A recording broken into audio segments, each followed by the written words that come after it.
À Ouagadougou, au Burkina Faso, une contribution de plus de 58 millions de francs CFA du ministère des Infrastructures et du Désenclavement au Fonds de soutien patriotique a été remise au ministère de l'Économie et des Finances le 11 juin 2024. Selon le ministre des Infrastructures et du Désenclavement, Adama Luc Sorgho, cette contribution des agents de son département, des entreprises, des missions de contrôle et des syndicats, reçue par le ministre de l'Économie et des Finances, Aboubacar Nakanabo, témoigne de leur solidarité aux forces combattantes du pays, engagées dans la reconquête du territoire national. Le ministère des Infrastructures, par ces gestes, voudrait encourager et surtout dire aux forces de défense et de sécurité que nous sommes avec eux.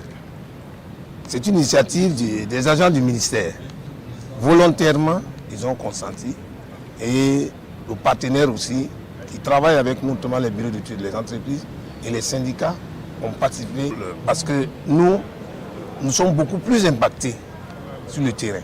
Selon Aboubacar Nakanabo, les différentes contributions au Fonds de soutien patriotique s'élèvent à 74 milliards de francs CFA depuis l'entame de l'année 2024 à ce jour. 43 milliards de francs CFA ont été collectés au deuxième trimestre contre 31 mobilisés au premier trimestre. La somme de 74 milliards représente 74% des prévisions à mi-chemin de la fin de l'année 2024. En 2023, 99 milliards de francs CFA ont été enregistrés au profit de ce fonds pour des dépenses exécutées à 89,95%.